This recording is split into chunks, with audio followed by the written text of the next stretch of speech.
नमस्कार, मी प्रतीक्षा स्वागत करते तुमचं प्र स्टोरी वर्ल्डमध्ये. सदर कथा ही पूर्णपणे काल्पनिक असून त्याचा वास्तवाशी कोणताही संबंध आढळत नाही. आपण ऐकत आहात अपरिहार्य. अपरिहार्य भाग 38. मौर्य आणि दर्पणने ओपीडी मधलं काम संपवलं. जेवणाची वेळ झाली होती. जेवण नाही करायचं तुम्हाला? दर्पणने मौर्याला पाहून विचारलं. करायचं आहे ना, पण टिफिन नाही आणला मी आज, मौर्य म्हणाला. घरात शेफ असून पण टिफिन नाहीये तुमचा. मी आले माझा टिफिन घेऊन, दर्पण त्याला पाहून म्हणाली. कॅन्टीन मध्ये ये मग, मौर्य दर्पणला पाहून म्हणाला. दर्पणने मान डोलावली आणि ती स्टाफ रूम कडे गेली तर मौर्य कॅन्टीन कडे. मौर्याला समरचा फोन आला तसा तो परत दर्पणच्या मागे गेला. समरने सतत त्याला तिच्यासोबत राहायला सांगितलं होतं. सध्या सिमीवनने तिची सुरक्षा करायचं ठरवलं होतं. ती खास आहे, पण का आहे हे माहिती पडेपर्यंत तिला सुरक्षित ठेवणं खूप जास्त गरजेचं आहे. कॅन्टीन मध्ये बसणार होतात ना तुम्ही? दर्पण त्याला स्टाफ रूमच्या बाहेर उभं पाहून म्हणाली. हो, पण म्हणलं एवढा हँडसम मुलाला एकटा पाहून मुली जवळ येतील म्हणून आलो परत इकडे, मौर्य हसत म्हणाला. हा हा हा, छान होता हा जोक, दर्पण बळेच हसत म्हणाली. मौर्य तिला पाहून हसला आणि दोघे सोबत कॅन्टीन कडे निघाले. दर्पणने एक टेबल रिकामा पाहिला आणि ती तिथे येऊन बसली. मी आलो काहीतरी ऑर्डर देऊन, मौर्य तिला पाहून म्हणाला. बसा इथे, मी जास्तीचं जेवण आणलं आहे, दर्पण त्याला पाहून म्हणाली. अरे वा, म्हणत तो तिच्या शेजारी बसला. दर्पणने त्याच्या समोर एक टिफिन ठेवला आणि तिने एक घेतला. मौर्यने टिफिन उघडला आणि त्याचा वास घेतला. वा डॉक्टर राव, तुम्ही तर फारच चविष्ट जेवण बनवता, मौर्य बोट चाटून म्हणाला. थँक्यू, दर्पण हसत म्हणाली. शिफ्ट कधी होताय मग तुम्ही? मौर्यने विचारलं.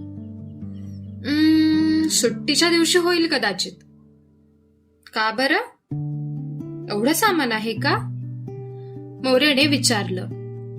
नाही, तसं सामान थोडंच आहे, पण इथून जाऊन पॅक करा आणि मग रिक्षा वगैरे शोधा, ह्यात खूप उशीर होईल ना. सुट्टीच्या दिवशी कसं निवांत होईल का? दर्पण म्हणाले. एवढंच ना, तुम्ही एक काम करा, आज लवकर घरी जा. हवं तर डॉक्टर शहांना मी सांगतो. पॅकिंग करा, मी आलोच संध्याकाळी सामान न्यायला, मौर्य म्हणाला. पक्का ना? दर्पणने विचारलं. बस कराव, मैत्री केली आहे मग निभवावी लागेल ना, मौर्य तिला पाहून म्हणाला. ओहो, पण इथे आपण मित्र नाही आहोत.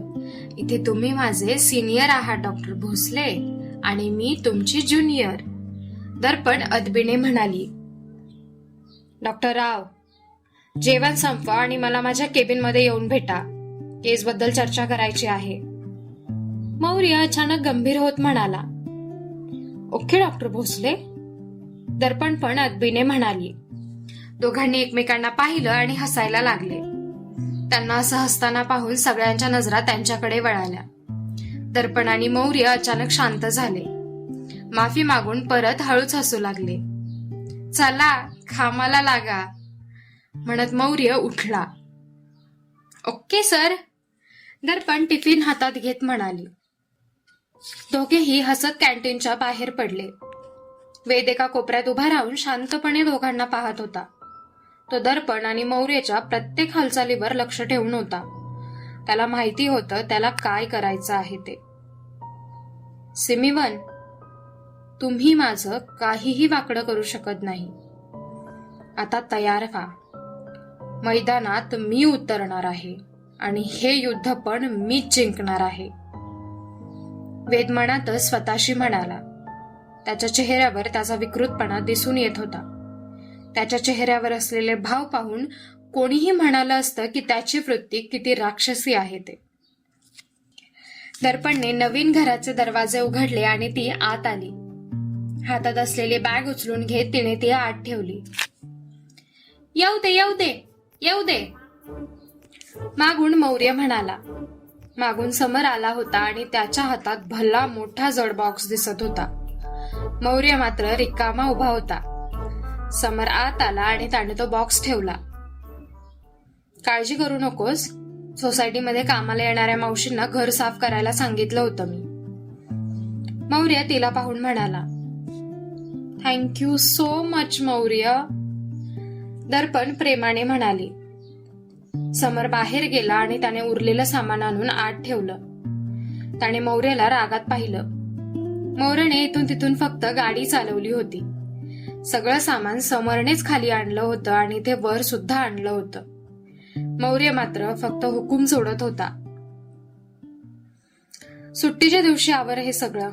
वेळ झाली आहे आता. फ्रेश होऊन जेवण करायला ये. समर दर्पणला पाहून म्हणाला. मी केलं असताना काहीतरी ऑर्डर. दर्पण पटकन म्हणाली तसं मौर्यने कपाळावर हात मारून घेतला. परत नाही सांगणार मी. मी म्हणालो तर म्हणालो. मी म्हणालो ना की फ्रेश होऊन जेवायला यायचं तर यायचं. मी केलं असतं आणि मी करेन हे मला नाही ऐकवायचं. समजलं? समरने दर्पणला पाहून विचारलं.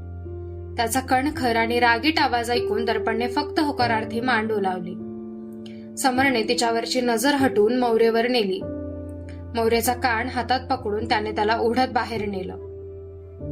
दरवाजा लावून घे आणि आमच्याशिवाय कोणासाठीच दरवाजा उघडायचा नाही. समजलं? बाहेरून तिला पाहत समरने विचारलं. तिने मान डोलावली आणि दरवाजा लावून घेतला. समरला गेलेलं पाहून तिने तोंड वाकडं केलं. वळून त्याने घराकडे पाहिलं आणि तिच्या चेहऱ्यावर हलकसं हसू आलं. मला नेहमी असंच घर हवं होतं. ते घर पण छान होतं, पण हे जास्त सुंदर वाटतंय म्हणत तिने घरभर नजर फिरवली. बॅग बेडरूम मध्ये नेऊन तिने त्यातून तात्पुरते घालायला कपडे घेतले आणि फ्रेश व्हायला गेली. फ्रेश होऊन ती समरच्या फ्लॅट समोर आली. बेल वाजवून ती दरवाजातच उभी राहिली. समरने दरवाजा उघडला आणि समोर दर्पणला असं पाहून त्याने आश्चर्याने डोळे मोठे केले. ही मुलगी शॉर्ट्सवर माझ्या समोर फिरणार आहे? समरने मनातच स्वतःला विचारलं. येऊ का? दर्पणने त्याला पाहून विचारलं. मान डोलवत तो म्हणाला. समर दरवाजातून दूर झाला आणि दर्पण आत आली. तिच्या पायातली स्लीपर समरला दिसली. स्लीपर? समर तिला पाहून म्हणाला. घरातलीच आहे. दर्पण त्याच्या पायात पण स्लीपर पाहून म्हणाली. ही घाल. तिला दुसरी स्लीपर देत तो म्हणाला. दर्पणने त्याला विचित्र नजरेने पाहिलं आणि तिची स्लीपर काढून त्याने दिलेली स्लीपर घातली. ती आत आली. मौर्य डायनिंग टेबलवर जेवण लावत होता. अगं ये ना. तिला आलेलं पाहून मौर्य म्हणाला. दर्पण आत आली आणि ती सरळ येऊन खुर्चीवर बसली. समर पण येऊन खुर्चीवर बसला. हे असंच राहतेस का तू घरात? समरने अडखळत विचारलं. असं म्हणजे? दर्पणने न समजून विचारलं. शॉर्ट्स मध्ये? समरने विचारलं. हो, अशीच असते ती घरी. मौर्य समरला पाहून म्हणाला आणि त्यावर दर्पणने सहमत होत मान डोलावली. पण बाकी कोणी आल्यावर अशी जात नको जाऊ त्यांच्या समोर, खास करून मुलांसमोर. समर तिला न पाहता म्हणाला. का? दर्पणने विचारलं. बरं नाही ना दिसत ते? समर पुन्हा अडखळत म्हणाला. तुमच्या समोर पण नको येऊ का मी असं? दर्पणने त्याला पाहून विचारलं. अगं, त्याने बिकिनी मध्ये पण पाहिलं आहे मुलींना. तुला शॉर्ट्स मध्ये पाहून त्याला कायच वाटणार आहे? मौर्य पटकन बोलून गेला. समरने रागात मौर्यला पाहिलं तसं त्याने डोळे बंद करून डोक्याला हात लावला. तसं नाही, पण कोणाची नियत कशी असेल हे सांगता येत नाही. सावध राहिलेलं कधीही बरं. समर ह्यावेळी थोडंसं स्पष्टपणेच म्हणाला. ठीक आहे, मी घेईल काळजी, दर्पण म्हणाली. समरने तिच्या प्लेटमध्ये जेवण वाढलं. तिने एकदा जेवणाकडे पाहिलं आणि एकदा समरकडे. गेल्या 2 वेळी घडलेल्या घटना तिला आठवल्या. जेवण कोणी बनवलं आहे? तिने अवघडून विचारलं. समरने, मौर्य म्हणाला. मग आधी तुम्ही खा मिस्टर समर, दर्पण त्याला पाहून म्हणाले. काही नाही केले मी ह्यावेळी जेवणासोबत, समर तिला पाहून म्हणाला. या बाबतीत माझा विश्वास नाहीये, तुम्ही खा आधी. मौर्य, तू सुद्धा खा, दर्पण हट्ट करत म्हणाले. समरने वैतागत मान डोलावली आणि जेवायला सुरुवात केली. मौर्यने पण खाऊन पाहिलं आणि दर्पणला पाहून हाताचा अंगठा वर केला. दर्पणने घाबरत पहिला घास तोंडात टाकला. सगळं ठीक आहे हे जाणवल्यावर तिच्या चेहऱ्यावर हलकसं हसू आलं. जेवणाची चव उत्तम होती. ऐक ग, किती छान आहे हे, दर्पण तोंडात घास असताना म्हणाली. तोंडात जेवण असताना बोलू नये, समर आणि मौर्य एकदम म्हणाले तसे दर्पण दचकले आणि तिला ठसका लागला. समर आणि मौर्य जागेवरून उठले. दर्पणला खूप जोरात ठसका लागला होता. समर तिच्या पाठीवर चोळत होता तर मौर्य तिला पाणी देत होता. वर पहा दर्पण, वर पहा.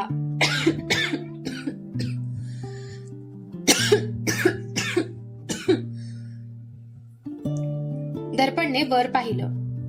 समर तिच्या पाठीवर हलके हात फिरवत होता. टिश्यू आण मौर्य, समर मौर्यला पाहून म्हणाला. मौर्य मात्र समरला पाहत होता जो सतत दर्पणला वर पाहायला सांगत होता आणि तिच्या पाठीवर हात फिरवत होता.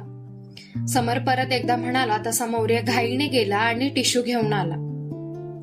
शांत हो, शांत हो, श्वास घे आणि मग पाणी पी, समर तिला शांत करत म्हणाला. दर्पण शांत झाली. डोळ्यात आलेलं पाणी टिश्यूने पुसत तिने पाण्याचा एक घोट घेतला.